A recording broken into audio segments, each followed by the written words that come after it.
So we're in Gisburn Forest. I'm taking Alfie. This is a 3.2 mile circular walk, and then there's an 8 mile circular walk that I'm going to jog, and then after lunch, or whatever time it ends up being, there's a 12 mile bike ride that I've got planned. So that should keep me busy today anyway, out in the fresh air. Yesterday was a bit of an experience. I came to Gisburn Forest. I found a place to park, but there's no mobile signal. And I wanted to check in with family and make sure everyone knew I was okay. So I drove down a lane and I kept driving. And as I was driving down the lane, still no mobile signal, but I thought, so I'll keep going until I find one. I go down into a valley and suddenly there's snow and ice on the road. And I feel a bit in trouble as I'm going down. But I keep going, stupidly maybe, I don't know. When I get to the bottom, I go back up the other side. Well, unbeknownst to me, the other side ends up in the moors. And apparently it gets worse up there. So as I'm going up the other side, suddenly I hit ice and my van just stops and starts sliding backwards. I was going nowhere. I put my handbrake on, I turned the engine off, and when I took my foot off the, not when I turned the engine off, but when I took my foot off the front brakes, the car just slid backwards. So the parking brake wasn't enough to hold it in place. So there was a house that was about 100 yards behind me around a corner. So I tried to back up, and I backed up until I found a dry patch that I could actually stop the van at. And I walked back to the house to get a phone signal. Called my roadside assistance. They said, if you haven't broken down, we're not coming out to you. Your coverage doesn't cover being stuck on ice.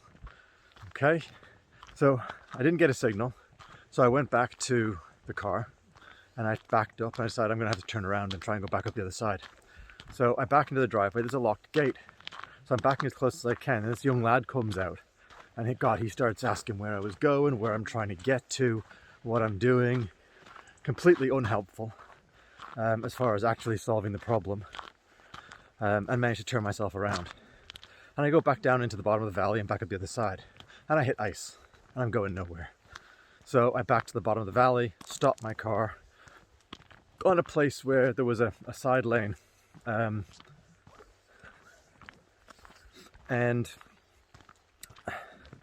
put my hazards on, and I walk back up to the house.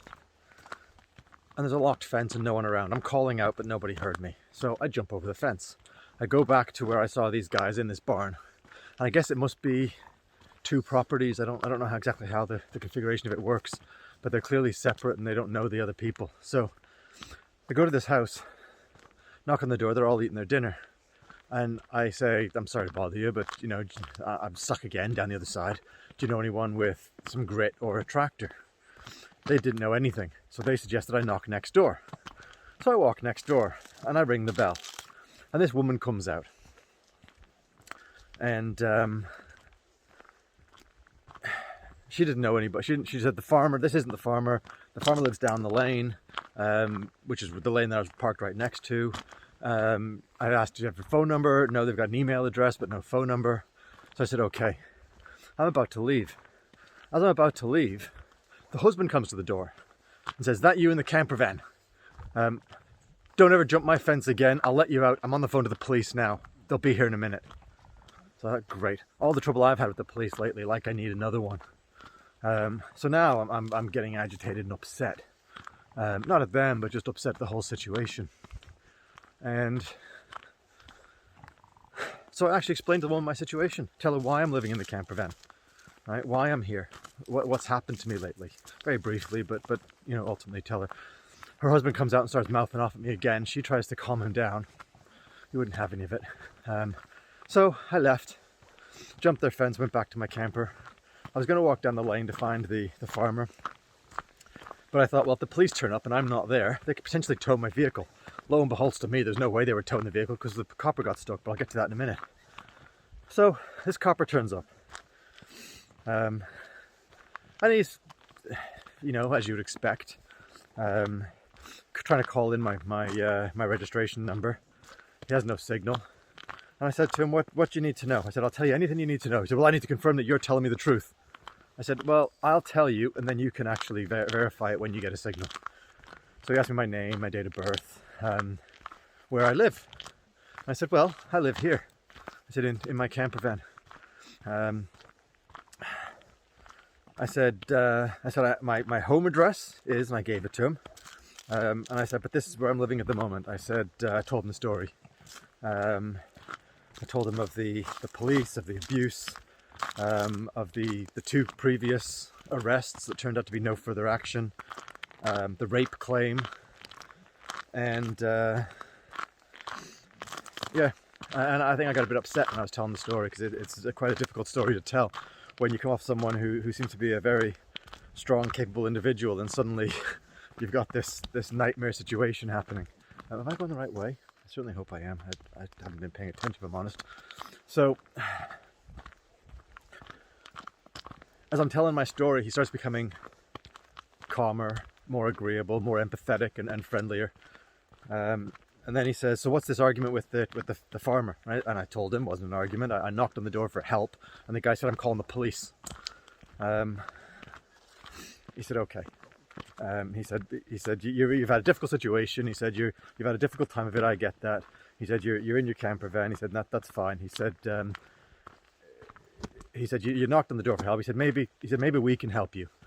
So he calls it. So then he said, okay, so you're not broken down, you're stuck on the ice. I said, yes. And I looked back at his van and I said, is that a 4x4? And he said, no. He said, I might be in the same position as you. He said, I might be camping out in your camper van tonight with you. So we realized that he was stuck on the ice as well. So he calls for backup or for assistance. This 4x4 turns up with 2 other cops in it. And they were friendly enough. He must have, I'm guessing he explained the situation to them. So they were friendly enough to me. And then we're trying to figure out what to do. We try to call the council. I think one of them must have had a signal, or maybe a walkie-talkie signal. They had something. The council wouldn't come out, or they couldn't get, I don't know, whatever. So then the 4x4 tries to back up the hill. They contemplated getting the 4x4 to tow out the police van that was stuck initially, but they had no rope. So the woman was going to go down to the farmer and see if he had any rope or a tractor or whatever, what I was going to do initially. And at the top of the hill, we notice grit. Now the 4x4 trying to get out gets stuck, and then eventually he gets out on his own, so he's okay. He's at the top of the hill. And then the 4 of us spend about half an hour, and I get some Asda bags from my camper using my hands because no one had a shovel. Apparently one of the police said, there used to be a shovel in my van, but it's been nicked. So at least they had a sense of humor. Let me fix Alfie's hat. Look at poor Alfie. Alfie, what about you keep this hat in your head, sweetheart? There you go. So then the 4 of us are spending about half an hour shoveling grit into bags, carrying it down to the cars, spreading it across the road, and the woman police officer's got a brush and she's brushing it across the road underneath the wheels. And then 3 of us get behind the police van and push it up the hill. So he's out, he's safe. So while they're still up there, I go back to mine, a bit more grit under my wheels, jump in the car, and I managed to get me up the hill as well. So get to the top of the hill, and thank them profusely for their help, for how kind they've been. I asked him, I said, where does this leave us now? And he said, you've done nothing wrong. He said, you're fine. He said, go on. He said, where are you staying tonight? And I said, well, I had been planning on staying in the forest and going for a bike ride first thing in the morning. He said, okay. He said, it's just so if someone calls us up and says there's a motorhome parked up in the forest, we know it's you. He said, that's fine. He said, you're living in your van. He said, that's fine. He said, you're okay. So I thanked him again. I actually said to him, I said, you're the first nice police that I've dealt with in months. And if I'm honest, I had a bit of a bad feeling about police lately. I'm getting upset now. With all the stuff I've had to deal with, I thought fairly ill of the police lately. And who could blame me, right? Even when I called them for assistance, they arrested me. And that custody suite, oh my God, no one ever wants to be experienced of that. It's worse than being in prison. At least when you're in prison, you're entitled to fresh air. When you're in the custody suite, you're just left there until they're ready to interview you. Every half hour, someone opening a small crack in the door just to ask if you're okay. You're not even allowed to wear your own clothes if they have strings in them. I still have a pair of the prison issue or jail issue tracksuit. It's just such a horrible, horrible experience. And I've done it 3 times now. And it seems so unfair. So anyway, I've had a bit of a bad feeling towards the police. Won't get me. It wouldn't get me anywhere, and I wouldn't do it, you know. But I just haven't felt very good about them. But these 3, they were lovely. Maybe it's Lancashire police, or maybe they were from Yorkshire because we're right on the border. I don't know, but they were lovely, and yeah, they really helped me out.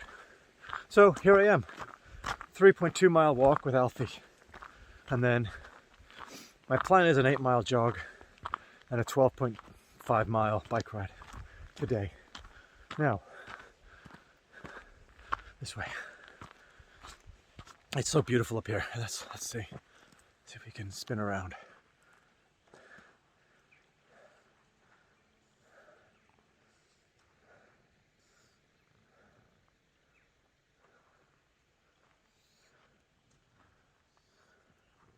And there's little Alfie. I don't know how he's dealing with the snow. I wonder how their feet feel in snow. But anyway, he seems to be doing okay. And that's my story of yesterday. So yesterday was a bit of a washout. Although I did do my laundry and emptied my toilet and found propane. So I suppose from that angle, it was productive. I just didn't get to do any exercise yesterday, apart from a 2.5 mile walk with Alfie. That was it. So I need to make up for it today. Get back on track. All right. I also had a few ciders last night after this whole ordeal. So today is a non-alcohol day. So water today. Water. Okay. Thanks for watching. Later.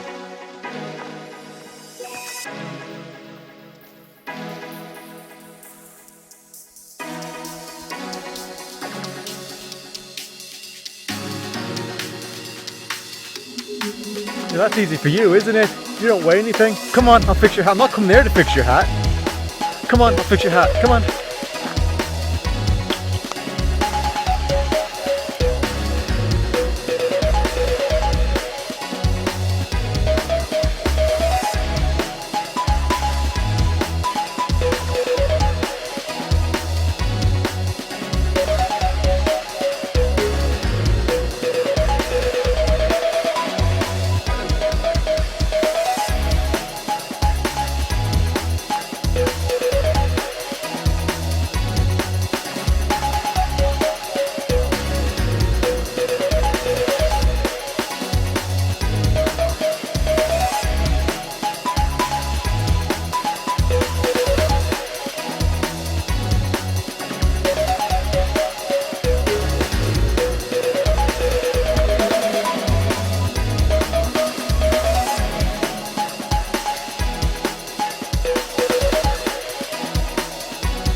Well, we're at 3.1, 3.2 miles, somewhere around there.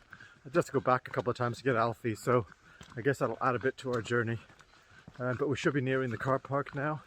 As you can hear, little Alfie's getting a bit raspy now. Where are you, Alfie? There you are. So I think he's had enough, but he's done good. He's walked, 3.2 miles. That's good for him. He's got to keep his fitness up. And I think he'll sleep while I go for my run. And hopefully he'll still be tired by the time I come back, and so I can go for my bike ride as well. Yeah, I think he's done remarkably well. I'm so proud of him.